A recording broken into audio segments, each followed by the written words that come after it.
Thank you. Good morning. This is the local pension board on Wednesday, the 18th of October at 10 o'clock. This meeting is taking place virtually on Teams with members of the board and officers attending. Please can I remind everybody to keep their cameras switched off and their microphone on mute until they are invited to speak or wish to speak. And when speaking, please turn your video on. The first item on our agenda is the minutes of the last meeting, which was held on the 2nd of August. So may I take the minutes as a correct reflection, and is everybody in agreement? And Yes. Thank you. Yes. Thank you very much. So I am going to propose the minutes as read and confirmed.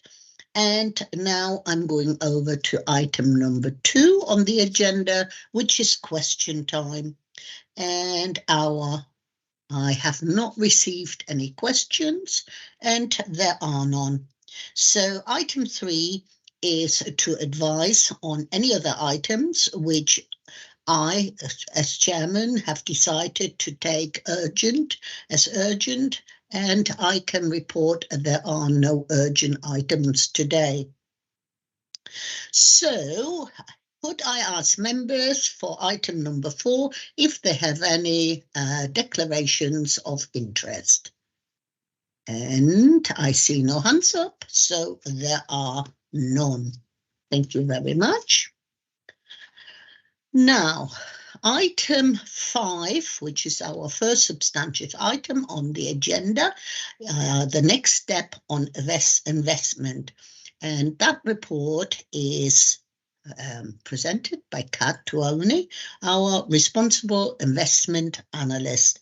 So, Kat, over to you. Take it away. Thanks, Chair.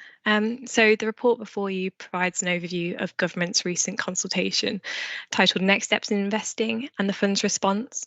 The consultation covered 5 themes: asset pooling, levelling up investments, private equity opportunities, consultancy services, and updating an investment definition. The local pension committee received a similar report at their September meeting, and their comments were incorporated into the delegated response that was submitted following agreement from the Director of Corporate Resources and Chair of the local pension committee. There are arguments for and against government's proposals. From the fund's perspective, pooling and the benefits it receives in terms of value for money and net performance is vital, and we've already seen this through LGPS Central. However, it is also important to retain local accountability for investment decisions, avoiding a one-size-fits-all approach.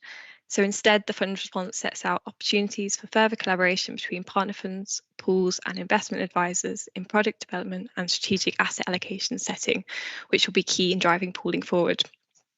So I'll briefly go over 3 kind of key areas and the fund's view. So firstly, asset pooling. The government included proposals to accelerate pooling to enhance scale and value.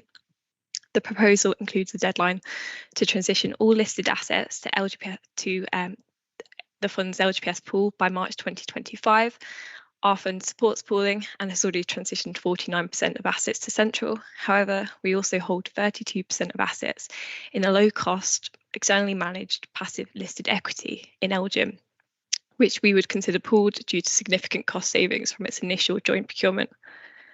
While not within LGPS Central, we would still consider these assets as pooled, given savings are unlikely to be bettered. As a result, the fund's response calls for these investments to be classed as pooled, which will also help with comparisons between funds, given the differences in reporting of similar assets across LGPS funds currently. Secondly, the government's ambition is for LGPS funds to invest up to 5% of assets in levelling up missions across the UK. Within the response, the fund has stressed its primary duty of paying pensions and making investments in line with its fiduciary duty and the risk any specific investment requirements may place on this. Currently, the fund's UK exposure is approximately 21%, which is well above its market share. While there are currently no reporting mechanisms to reflect levelling up missions, it is likely that the fund could already exceed the proposed requirement, only resulting in increased reporting requirements and cost. The response highlights that there may be value in government seeking to better understand current LGPS investments within the UK, and this may enable the government to consider where it can support funds with their ambitions if objectives can be co-delivered alongside funds' fiduciary duty. Thirdly, the government aims for funds to target a 10% allocation to private equity. The fund's current allocation is about 7.5%. Again, the fund's response sets out that it shouldn't be for government to prescribe an investment approach. Instead, funds should continue to work with their investment advisors in line with their risk appetite and funding level. While private equity often focuses on high growth companies, these are also far riskier, especially in regard to venture capital, and have a higher management cost.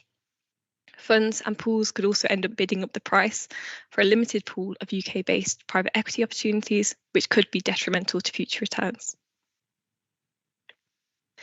The consultation also included questions on reporting guidance, training requirements, and provision of investments consultancy services, which the fund is largely supportive of, subject to any reporting requirements promoting consistency, but not undue burdens or resulting in unfair comparisons between funds. Throughout the report, I've also set out a number of areas where clarification is needed from government on what the proposals would cover. So there are no knee-jerk proposals as a result of the consultation at this stage. And as I mentioned earlier, we've pulled a significant amount of assets already. All investment decisions are carefully considered with the fund's investment advisor and local pension committee in line with the fund's fiduciary duty. So we await government's proposals and consider these alongside LGPS Central. In the meantime, we continue to work with Central and the other partner funds in pooling forward. So that was just kind of a brief overview, but happy to take any questions of anything in the report or anything I've just said. Thank you so much, Kat. And I know Bhulesh is there as well, and I see Mr. Shepherd's hand up. But before we go to Mr. Shepherd, I know we made a comprehensive response to the consultation, and I see there are serious concerns raised. Now, in point 11 of the report on page 10, it says the government would like to see pooling move further and faster. Now, I would like to know our stance on that, because first of all, is it compulsory to take part in this pooling arrangement? And what are the risks in moving further and faster, and what does further mean? Because faster always to me means a lot of mistakes are being made, and then you can't go back on that. On on point number 13, the consultation objected to any proposals to presume central fund and vice versa. Now, can you talk us around that one, please? And point 15, there is a serious point of making the point is made that there's a lack of clarity. So could you talk us around that, please, and tell us of the large substantial risks before we hand over to Mr. Shepherd? And thank you very much. And I see Bhulesh is on camera too. So whoever is taking it, thank you very much. I'll take 11 first in that order then. Thank you. Councillor Page. Thank you, Bhulesh. So, there are a number of pools around the country. LGPS Central, the pool that we're part of, is one of those. The government wants individual local authorities to pool faster. So, we're in a position where we're about half pooled with our pool. There are a range for the local authorities across the country where some are, haven't pooled very much at all, and some have pooled quite a lot. Some have pooled more than us. So the government's intention is to speed that process up. The second part of that is they want the pools to be larger. So there's some pools will be subscale possibly. So the government's probably pointing to the fact that if you are a smaller pool, then maybe you get subsumed into bigger pools, which is one of the other questions that you brought up. But we'd be against that. Our pool is fairly large, so we think we would be at scale. So therefore, we would not want to be subsumed into another pool. The the regulatory, the legal, the governance issues around subsuming into another pool would be horrible. I mean, the time and the cost and the overhead it's required to set up these pools has been very large. If you speak to anybody who's been here since 2015-16, you'll realise how difficult it's been, and the sheer amount of cost it's incurred as well on route. So can we object, and can we opt out of this pooling arrangement? We can't opt out of pooling. Pooling has been set in place since 2015-16, and we are pooling, but we are pooling with LGPS Central. The point here was we wouldn't want LGPS Central to want to merge with another pool to make it even bigger. Yes. We think we're a fairly big pool with 8 local authorities with up to 55 billion in assets under management. So we'd fall neatly into that over 50 billion bracket. So we should be okay for a while, we'd think.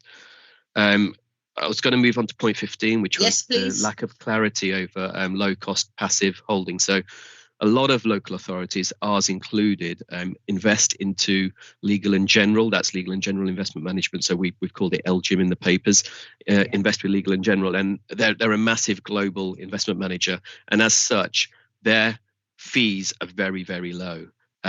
We entered, so Leicestershire County Council Pension Fund entered into a number of investment products with LGIM a number of years ago, and these were collectively procured with 6 other local authorities, commonly known as the 7 Shires Agreement. So, and as such, we've got some really low fees, which are really hard to beat. Even if we pooled our monies with LGPS Central, we know that we can't get these products cheaper.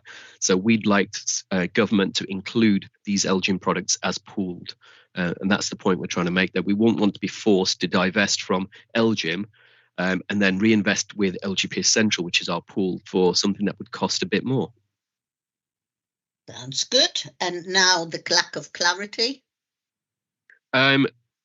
So that the lack of clarity is whether or not the government would class these LGIM products as pooled.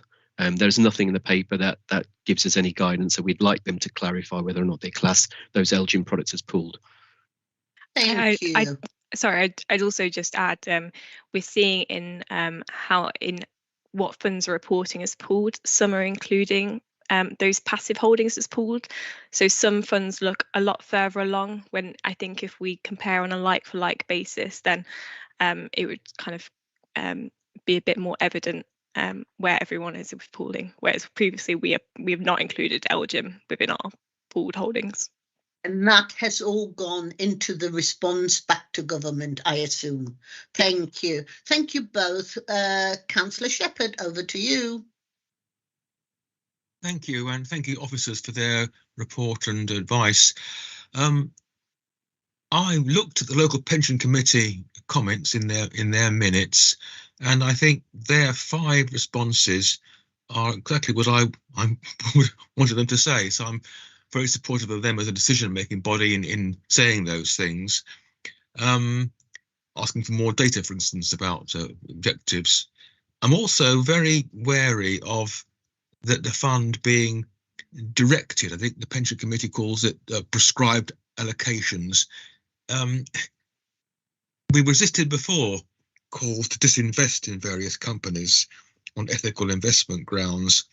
And I think this is, to me, this is in the same flavour of idea of nudging a fund to fulfil certain objectives, where really the main function is obviously paying benefits. So in summary, I think as a board, I'd be very happy for us to welcome the pension committee's comments. Thank you.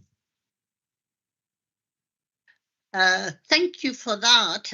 Bhulesh or Kat, could you respond? Are those points reiterated in our response, or just? Yeah, to that point regarding prescribed allocations, yes, we continually go through the response suggesting that we disagree with prescribed allocations to private equity, for example. Each local authority should be making its decisions based on its investment consultant's advice and its own individual merits or thereof. So, yes, we agree with Councillor Shepherd's view. I'd also probably add it's an opinion shared across the LGPS. So we've seen quite a lot of news articles and other funds reporting how they're going to respond, and they're of a similar view. So it's not just kind of us. Yes, thank you. That's very important. Thank you, Councillor Shepherd. Does that answer your question before I go over to Caroline? Yes, thank you, it does. Thank you. Thank you. Caroline, over to you, please. Thank you, Mrs. Page. I do think, Mrs. Page and Mr. Shepherd, you have really summarised in an excellent way where I was definitely along the lines that I was also thinking. And of course, reading the report, which is an excellent report, from the position that we are adopting, in my mind, it makes perfect sense to be saying the things that we are saying. I suppose my question, though, is in terms of when consultation happens in these matters, have we got any sense of whether or not the government will make some changes going forward, or is the view from past experience that it pretty much is going to be as is being suggested in terms of the way forward?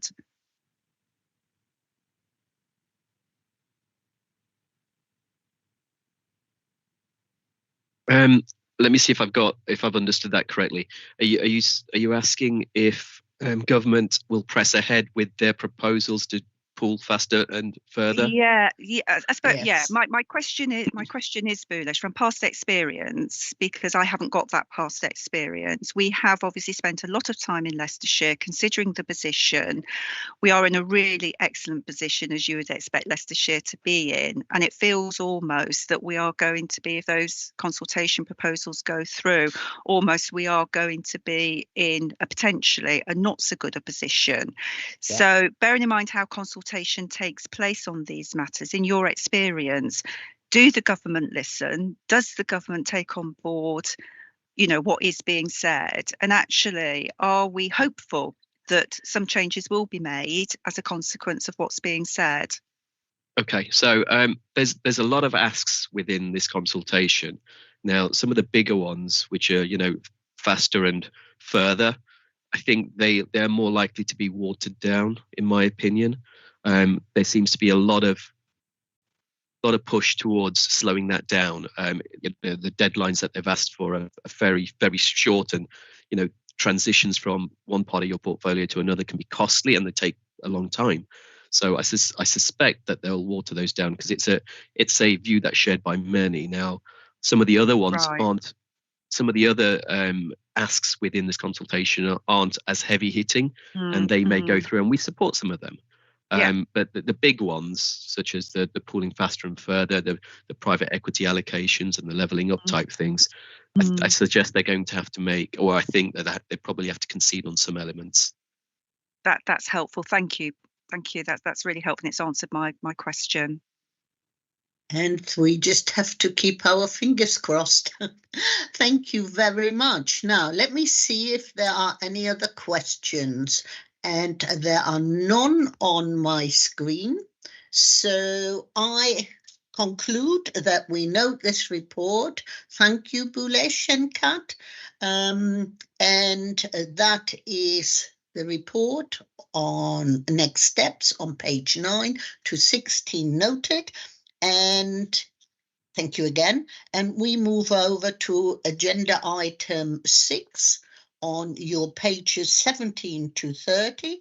And that is the Pension Fund Administration Report, July to September. And we're going over to Ian Howe. Thank you very much. Ian, take it away. Thank you, Chair. Good morning, all. This is the report, as Chair says, for the period July to September 2023, quarter 2. I'll start by going through the KPIs, the key performance indicators shown as Appendix A. So if you could go to page 27 of the pack, the KPIs in the quarter, I think, reflect a strong quarter throughout. and we were above in almost all areas, and we were close in the other two. The one that I particularly wanted to point out was the death benefit payments to dependents within 10 days. If you recall, in the previous quarter, that was down at 79% because we were working through a lot of the year-end information. We've pulled that back to 89% in this quarter. So we've had a significant increase, and we're nearly back to target. Other areas were strong, both on business processes and customer feedback in that quarter. So I was pleased with the KPIs in the quarter in question. Moving on to the service delivery areas, the two areas that remain high in terms of our target cases that can be worked on remain the preserved benefits and aggregations. They both remain higher than the ideal target maximum.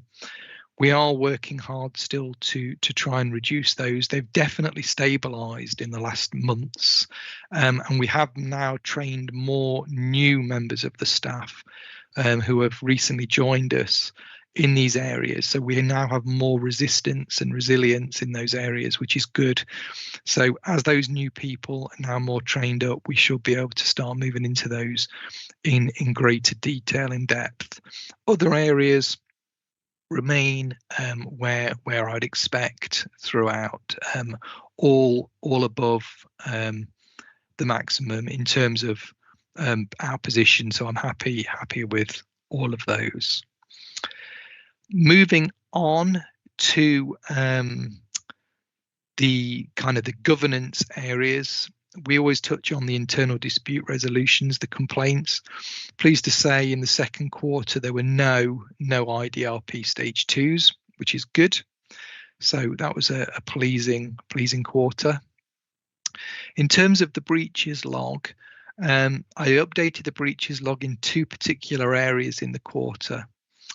There were a couple of cases where members didn't receive their annual benefit statements by the 31st of August, which is the statutory deadline. So they in the nature, because they're statutory, they are breaches. But given there are only a very small number, I've not deemed them material breaches, so we don't need to report them to the pensions regulator, but I have added them to the breaches log for completeness. The other breach that occurred in the quarter was a rather unusual one, and something that we haven't encountered previously. One of our very small employers, and when I say very small, it really is a tiny employer, they became slightly muddled up in terms of where they should be paying a member's additional voluntary contributions, and they were paying them to the fund rather than to the Prudential. That money has now been paid by the fund to the Prudential, so the members' money is now invested with the Prudential, which is good. So that's been resolved. The point that hasn't yet been resolved is any financial loss the member has incurred whilst that money wasn't invested with the PRU, and that's being worked on to be resolved. So there won't be any financial detriment to the member, but that's the current position as we speak today. But again, because the money had been paid to us rather than the Prudential, I added it to the breaches log. Don't deem it as a material breach because it's going to be rectified and the member won't receive any financial loss off the back of it. But again, for completeness, I've added it to the log. In terms of McLeod and dashboards, two standing items. I won't dwell on those because I know Stuart later on will talk particularly around McLeod in his improvement report. Moving on to year end, I have just touched on the few cases that didn't receive their annual benefit statements, but I'm delighted to say that the 22-23 position was completed successfully. There were over 36,000 members received their statements within the deadline, 31,000 deferreds and 41 counsellors all made the statutory deadline and received their statements. Only 2 scheme members didn't receive their scheme benefits by the 31st of August, as I've already previously touched on. And that is because they are in the employer, they work for the employer that still hasn't signed the outstanding admission agreement. That is still being worked on. These members have been informed. They have received annual benefit statements in the past, and they are aware of the situation. As soon as this final legal document is signed, then obviously we will do this retrospectively, and those members will then be informed of their statements. But we are working with them and they are aware of the situation. The annual allowance for 22-23, again, that was another successfully completed piece of work. The statutory deadline of the 6th of October was met. There were 56 breaches and all members were sent their pension taxation statements by the deadline. Of that number, a number have already returned their scheme pays options, and payment is being organised by ourselves to HMRC to offset that for them.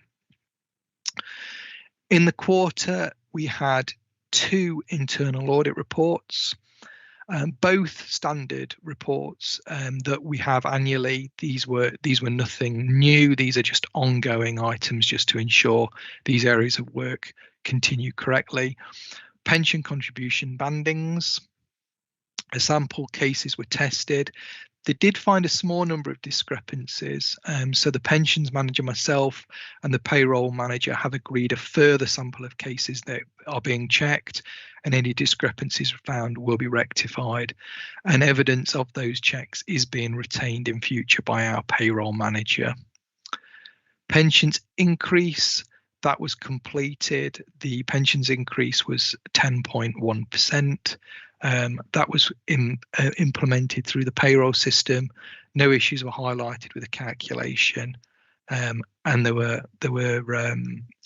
only one recommendation, and that was that the pensions increase work is signed off by myself every year. It is done every year by myself, but we just hadn't signed off the formal piece of paper that the auditors required us to do so. So that's going to be done in future. I have requested and agreed with our internal audit colleagues a audit on McCloud. We had a audit on McCloud last year in terms of the first phase of the implementation, but as this is now progressing on, I've agreed we're going to have a further audit on McCloud that will take place in the fourth quarter of 23-24. So that should start in January 2024, and that's covering the in-scope retirements from active and preserved benefit statements, preferred, get my teeth in, from active statement status and preserved status, apologies. Once that's been concluded, I will obviously inform you of the outcome of that. In terms of the code of practice, that still hasn't moved forward, I'm afraid. We're still waiting on that to come through from the pensions regulator. So that work sits in abeyance until that comes through. We still are planning on working with Hymans, the fund actuary, on a gap analysis to consider what the new code now expects us to do in comparison to previous code. Again, as soon as that comes through, I will obviously work through that and update you. In terms of employer risk, as usual, this is the list of the employer risks. You may notice that the number on here has increased in the quarter. That's because a lot of cases took place in August and September that we then recently found out about. There was quite a few outsourcings done by a number of our fund employers that have generated new admissions. The only one, though, on here that's high is the Aspens City Council from Herrick Primary School. That one still hasn't been resolved, and this one goes back to September 2022. And obviously this is the one that relates to the members who didn't receive their annual benefit statements. We continue to work with all parties. The issue relates to the security around the bond. To cut a long story short, they are now looking at trying to secure an escrow agreement rather than a bond, which effectively means that money is held in abeyance should the fund require it. And until that's finalised, the City Council are reluctant to sign the admission agreement. We are working with them. All parties are fully engaged. There's no issue in terms of parties not being engaged on this, but it is taking a slightly different tack to the norm, which is actually then requiring us to do more legal work in the background on this, which is slightly frustrating, but that is the position. So that one is my highest priority, and the one I'm most keen to resolve, and I'm working with all parties to do so. All the others are either mediums or lows, really, and most of those are basically because they aren't that long in terms of when they actually took place. So these are kind of working through the processes as normal. There is nothing in there that concerns me at this current time. Point 39 shows all the cases completed in the quarter, and that kind of gives you an indication of just how much work is going through this area at the moment. Whilst that list on the table looks high, when you actually then look at all the cases that were actually completed in the quarter as well, it shows that the volume of this is definitely increasing. Hence why we now have our colleague working on this for us, and that really has helped us significantly since we've taken this on internally within the pension section rather than through our legal colleagues. So this is really definitely helping us. Final point is the knowledge and understanding. As you know, the Hymans provide the online training tool that board members and committee members can go in and look at in their own time. There are some areas in that training that I would like to just particularly highlight to you as areas I think you ought to look at, and they are in the new current issues module, which is one of the new modules that's been added since the online system was updated in June.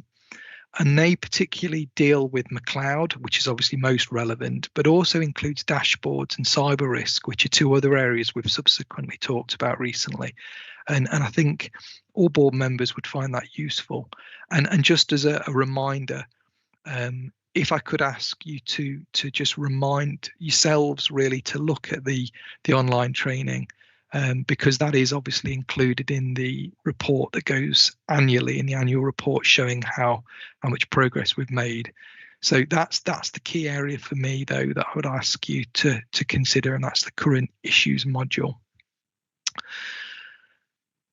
That is a summary from me, Chair, but obviously I'm very happy to take any questions at all from any of the board. Thank you.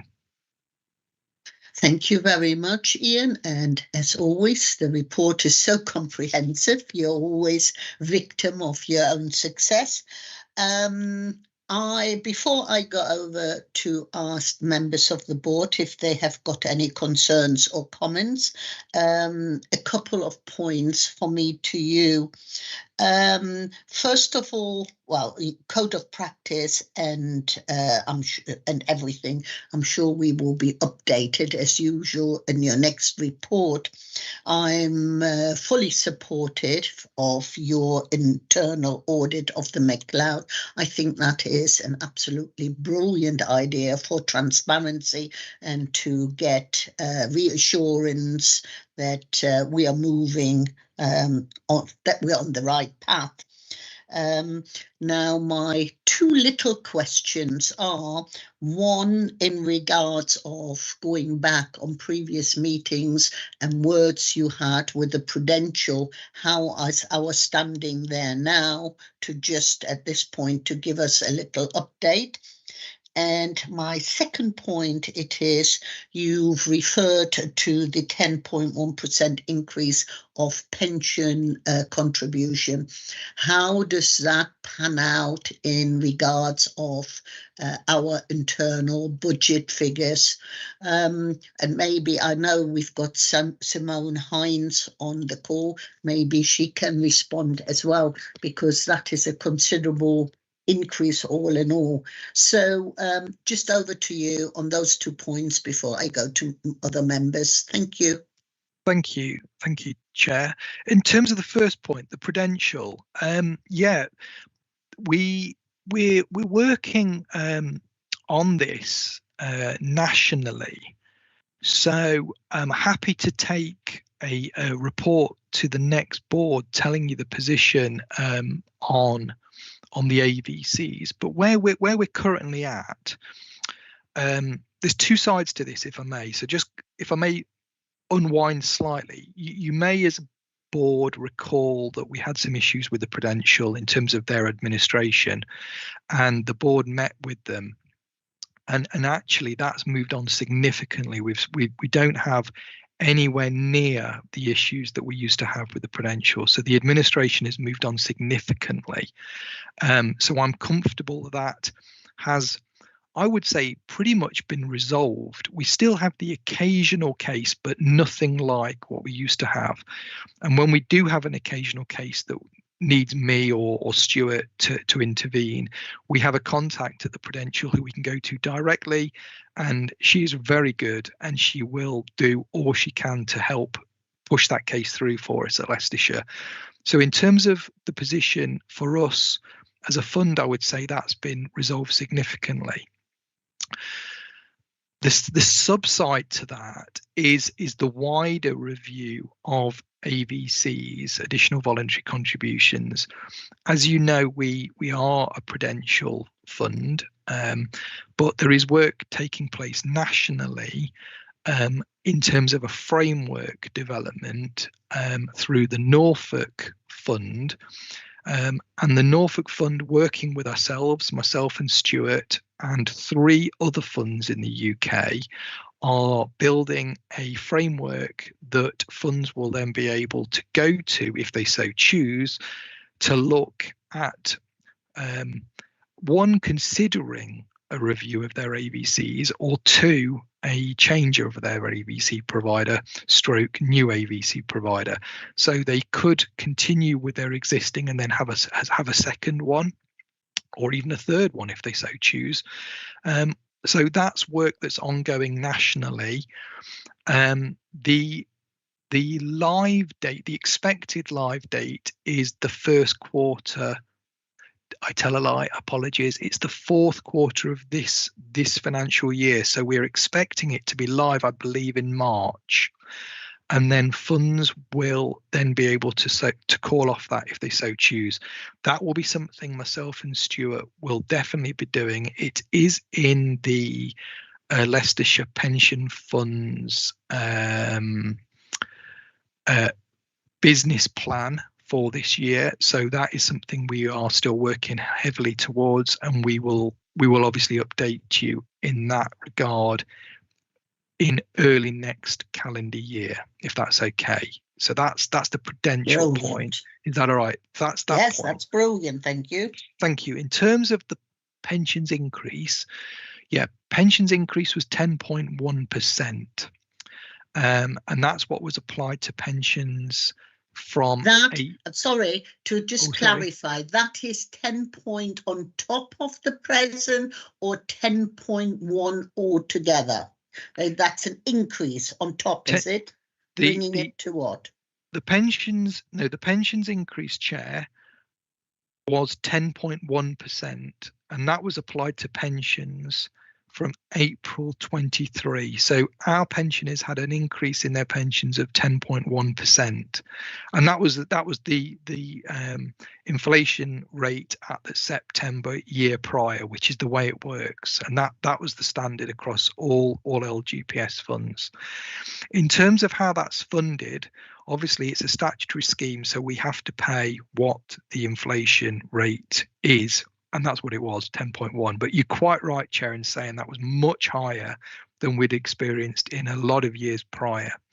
So the way that's worked in terms of the funding, that's part of the overall fund valuation. So when the scheme actuary assesses all of the valuation information, and that's a huge number of assumptions and demographics, this is one element of it. So when the actuary is then assessing the cost of the fund moving forward, that will be taken account of as part of many other elements.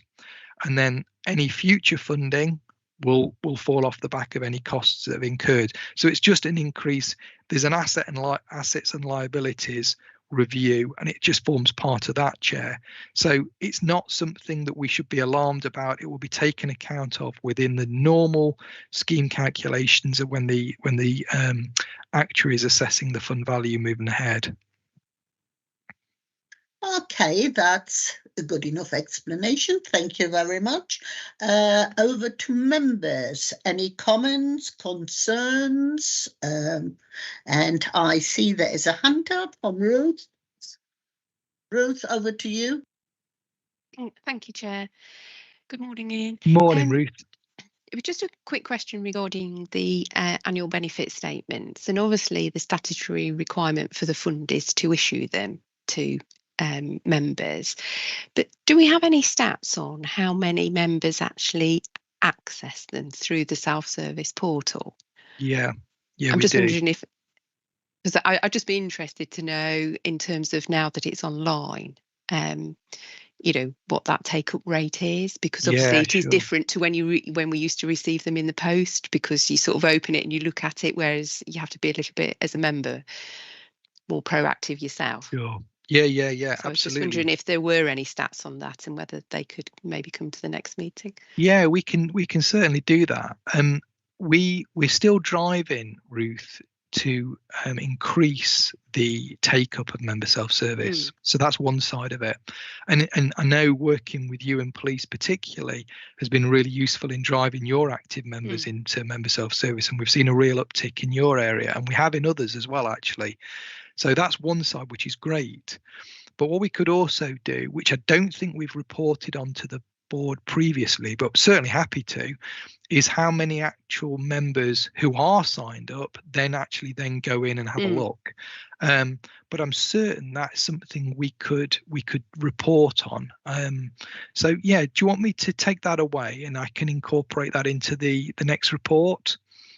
Yes, if Chair is happy to do that. You know, I am very happy to do that. Yes, that sounds a good idea. Sure. Yeah, Thank you. I'll certainly get some stats on that, Ruth, and if we can break that down by employer as well, we'll see what we can do. Let's delve into that, Ruth, and we certainly be able to do something on that. Sure. Yeah. Okay, lovely. Thank you. Thank you. That is actually a very good idea, very useful for you to know as well, isn't it? There are no other hands up, so we've noted the report, agenda item 6, and with no other comments, we now and we agree the report, and we move over to agenda item number 7. That's pages 31 to 42, and that is Stuart Wells, our pensions project manager, to introduce. Thank you, Stuart. Over to you. Thank you, Chair. Morning, everyone. Just going to cover, there's about 3 or 4 main areas that I'm going to cover in this report, and we'll start with an update on McCloud. And the McCloud regulations have finally come into force with effect from the 1st of October 2023, although the legislation is backdated to the 1st of April 2014. The final regulations were issued in early September, which didn't allow for a huge amount of time to digest the finer details, and we're currently awaiting guidance on just that from the Local Government Association, which is expected in the coming weeks. The LGA also have plans to hold online surgeries for administering authorities at the end of this month. They have also put information for scheme members on a national LGPS member website, including a short video which explains McCloud in simple terms. And there is also an interactive tool that members can use which tells them if they will be affected by this legislation. And we've added a link to this page on our own website, so members can access that through our own homepage. Our system suppliers, Hayward, they have implemented changes to our calculations so that the scheme members who are in scope for this exercise will be assessed as they reach retirement, and if additional pension is due, then this will be included. In addition to that, Haywards are also running online drop-in sessions that provides an opportunity for the likes of myself to log in once a week and raise any questions regarding how their calculations are working and any other related issues. There are still some areas with regards to the system that need to be updated, and these relate to where late changes to the expected regulations were made.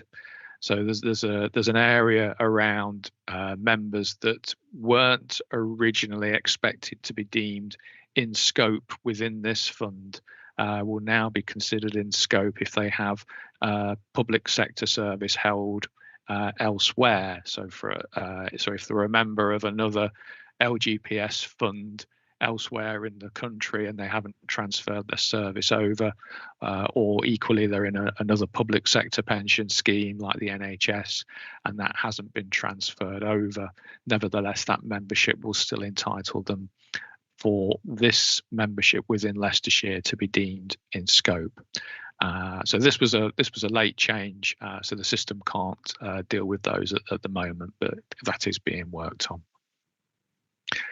Note that we haven't yet switched this McCloud functionality on yet. We are scheduled to do this on November the 13th, and this is for two reasons.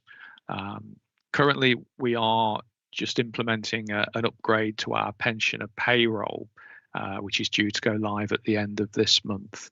And this is going to bring changes to those processes. And it felt sensible to delay the implementation of the McCloud changes whilst these other changes bed in. And in addition, we're taking some extra time to ensure that the changes in respect of McCloud are fully understood by officers, particularly as we're still to receive the LGA guidance. And this is in line with other East Midlands authorities who have also not yet gone live. Any cases that are affected by McCloud since the 1st of October, they will be included in the backlog of cases to be worked through. As I mentioned, these rules are backdated to the 1st of April 2014, so there will be a significant exercise to address those cases as well. Meanwhile, we continue to update records with service details. So this continues to be a mixture of automated interfaces and manual input. This does mean that once we are live, officers will need to take care to assess that member records are up to date prior to processing individual cases, and where they are not yet quite up to date, arrange that this is done before they process any calculations. And this approach will continue to be the case until the exercise for updating records is finally completed. Just to add that the expectation around the number of members that will be affected by this exercise in terms of those that will actually receive an increase to their pension is still that it will be an extremely low number in relation to the fund, to the size of the fund. And this is because benefits under the current rules are based on 49ths and are increased by inflation, whereas under the old rules, benefits were based on 60ths and the final year's pay. So we still expect this to be the exception rather than the rule, where a member's pension is increased by this. Just to also mention that Ian did cover McLeod as a training session for members after the last board meeting, and just to reiterate that there's more information on McLeod on the Hymans online tool. I also wanted to give you an update on the AVC framework. I know Ian's already just touched upon this, so it will be brief, but just we're continuing to develop the documentation required to implement this framework. An invitation to tender document has been drafted, and that continues to be refined ahead of the launch date, which, as Ian said, is in Q4. Since this report was written, draft documents have been issued to those interested parties who wanted to join the framework and offer their AVC services, and feedback has been provided from them. And we've taken those comments on board and made a few sensible tweaks to our documentation as a result of that feedback. So that's the current position with regards to the development of the framework, and again we'll update you next time. Just wanted to give you also another brief update on pension dashboards. So just to recap, this is where the government are launching a national pension dashboard to allow everyone with a pension scheme to go on board and see the current value of their pension. It's been relatively quiet with regards to this area in the last 12 months. I last reported in April that the original deadlines for onboarding data to this national dashboard have been put on hold whilst the solution, the dashboard itself, is being developed. And at that time, our dashboard deadline was originally the end of September 2024. In June this year, though, a ministerial statement was issued advising that guidance will be issued regarding revised deadlines. And in August, it was mentioned that although there's an overall deadline for all pension schemes to onboard their data to this national dashboard of the 31st of October 2026, there will be individual deadlines for schemes. And as soon as we know what that is, we will let you know. The other area I wanted to mention was employer discretions. This is a topic I haven't mentioned before. So our scheme employers are required to publish and keep under review a statement of policy to explain how it will apply certain discretions that exist within the LGPS regulations. And this allows our employers some flexibility in managing some issues relating to LGPS benefits for their members, although some of these discretions can have immediate costs which they would need to fund. Now, there are some areas where employers must have a policy, and there are other areas where it isn't compulsory, but nevertheless, it's a good idea to have one. The mandatory areas revolve around financial areas. So this will include, there's a couple of areas relating to the possibility of awarding additional pension to a member if they've left on the grounds of redundancy or efficiency, or to make a contribution where a member takes out an arrangement to purchase additional pension known as an APC. Employers can also decide to waive reductions where these would normally apply to members who retire before state pension age in a variety of circumstances on compassionate grounds. And they can also switch on what's commonly known as the rule of 85, which allows some members to take smaller reductions that would be applied in some circumstances where retiring before 60. And the other area is flexible retirement, and again, employers need to have a policy on this. But just to stress, although a policy is required, that policy can be to not allow these discretions.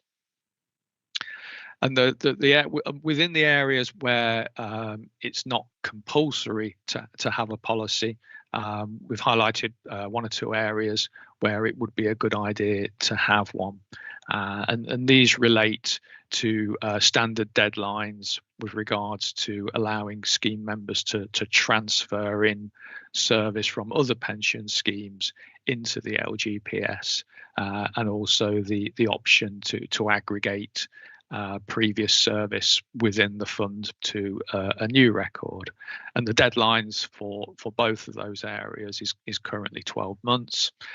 So employers may decide that they want to extend that deadline if they see fit. And another area where we feel, though, it would be a good idea for employers to have a policy is around the allocation of the pension contribution band. So employers determine which contribution band is allocated to a member upon joining the scheme. So that is the rate of contributions that they pay. That the contribution bands are set out in the regulations, and employers can determine the circumstances where an employee's contribution band may be reviewed. For example, if there's a belated pay award, would they implement that at the time,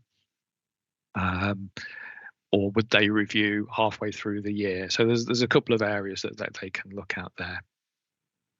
And with regards to employers' discretions, we are going to conduct a review of this area. Now, currently 85% of our employers with active members do have a published policy. Although approximately 70% of these are over 5 years old, and it's good practice for these documents to be reviewed more regularly. And our plan is to refresh the existing policy document that gets issued to employers and create a completion guide to allow employers to make informed decisions when deciding whether to update their existing policies. The new documents will then be circulated to employers via an employer bulletin, and returns will be monitored. And we'll provide an update on this in a future board report. Ian's going to cover this in a little more detail after the board meeting as part of his regular training sessions.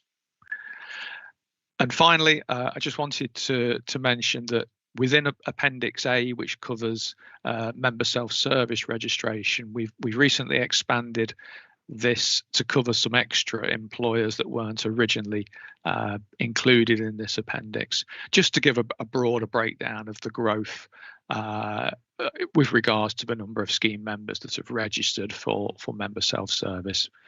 We do continue to include references to member self-service in most of our letters that go out, including the welcome document, and there's a regular article that appears on employer intranets as well.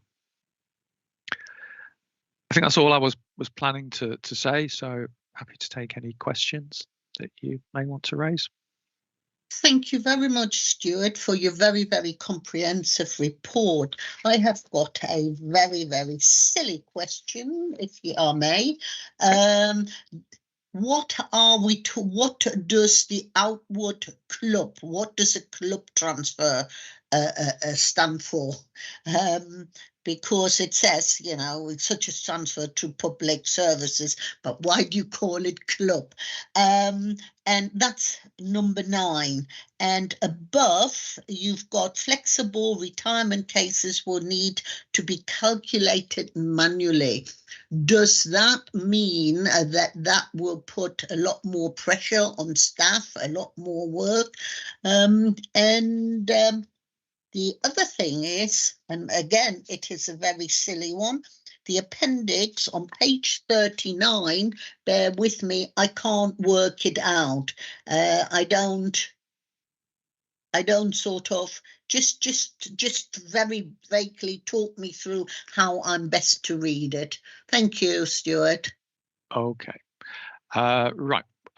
Firstly, the transfer club. This is the public sector employers got together and basically came to an agreement with regards to how these transfers should be calculated, so that we had a position where broadly, where you move from one member of the transfer club to another, the value of the pension will remain virtually the same. So this is for transfers within the public sector. So the likes of NHS, teachers and ourselves are all part of the club. Okay, I see. So you're just calling it a club, yes. Yes. Yes. With regards to flexible retirement, so this is just currently something that needs to be developed within the system, and it affects where we need to assess members who have retired under flexible retirement to see whether they're affected by the McLeod legislation. So it will be that just for a brief period of time whilst the system is developed, that we will need to look at those cases a little more closely, just to make sure that the calculation that we're applying to that area is correct, so that if the pension does require a small increase in respect of the McLeod legislation, but that's calculated correctly. So we don't anticipate that will be the case for long. But nevertheless, that's currently an area highlighted by the system suppliers that we need to take care of. Yes, I think Ian has mentioned it. Just talk me through that little appendix on page 39, Appendix A. How do I best read it? I can't get my head around it. Okay. This is intended to provide the latest figures in terms of the number of people that have registered or partially registered for member self-service. And we've tried to break it down, maybe a little too much, between active members, deferred members, pensioner members and dependent members, i.e. widows.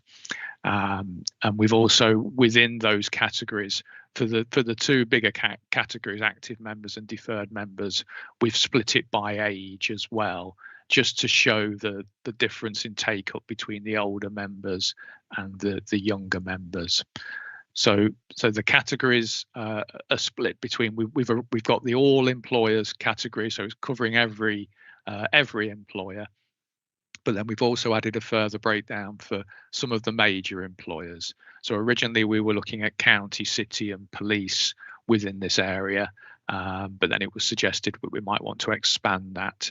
So we added Loughborough University, De Montfort University as well, along with the Lionheart Academy Trust. So we've got the current figures included within there, and also the previous figures, just to demonstrate that the figures are continuing to go up from one month to another. So the latest figures are in bold, and the previous board report figures are greyed out slightly. Okay, great. I'll try to have a go at this. Okay, are there any members who have got any comments, concerns or questions to Stuart? And I see no hands up, Stuart. So I take that report as noted and read, and thank you very much. Thanks, Chair. Thank you. Much appreciated. Page 43 to 52 is the final substantious item on risk management and internal controls, and that is back to Ian again. Ian, over to you. Thank you, Chair. This is the Fund's Risk Management and Internal Controls report. This is the one that goes to each board and each committee and basically shows the fund's risks within the 6 categories that we split the risks into, and they are the investments, the liabilities, employer risk, governance, operational and regulatory. To simplify you having to read through that in full detail, I've done a summary to basically say that the latest risk report that's attached in your pack, there is only one change, and that is on regulatory risk, which is number risk 17, and that is, as Stuart's already mentioned in detail, about McCloud. So as Stuart's already said, the McCloud legislation has now been laid. Final system changes are being developed by the system provider, and they're being tested. We're preparing communications, and as I mentioned earlier, internal audit have agreed to do an audit report in the first quarter. Sorry, I've said first quarter again. I apologize. Final quarter, I should say. Final quarter of 23-24. We, as I've said, are adopting a phased approach, starting with in-scope retirements and leavers, and then we'll move into the kind of the backlog and other areas as this progresses. So that's the only change to the risk register. It hasn't changed the risk scores, but it has been updated to reflect the latest legislation. But happy to take any questions, Chair. Thank you. Well, there are none from me, and I note Simone is on the call, so thank you, Simone, for being here. Are there any comments, questions from any of our members on this call? And I'm afraid, Ian, there are none. No hands up. Thank you very, very much for the report. And that report number 8 is noted. And we move over to the last item on our agenda, which is any item which the chairman wants to take as urgent. And as I previously said, there are no items of urgent business. However, before I come to the close to this meeting, I just would like to announce that this is the last meeting Caroline Fairchild will be attending, as she will be shortly retiring. So thank you so much, Caroline, for all your valuable input, but most of all for your support as Vice Chairman. And I think your tremendous expertise from your side of the job to actually being able to give us that little bit more detail from the employee side as well. So thank you so much, and may I wish you well in your retirement. Thank you, Chair. And you know, well, I hope, and I'm sure everybody else will join me in really appreciating your input over the years. Thank you so much, Caroline. Thank you. That's lovely. Thank you very much, Mrs. Page. Thank you. Yes, yes, indeed. Thank you. Thank you all. And for all other members on the call, you may sign off, and I thank you for attending. And for the board members, please stay online for our little training session. So with that, I declare this meeting closed for today. And over to Ian.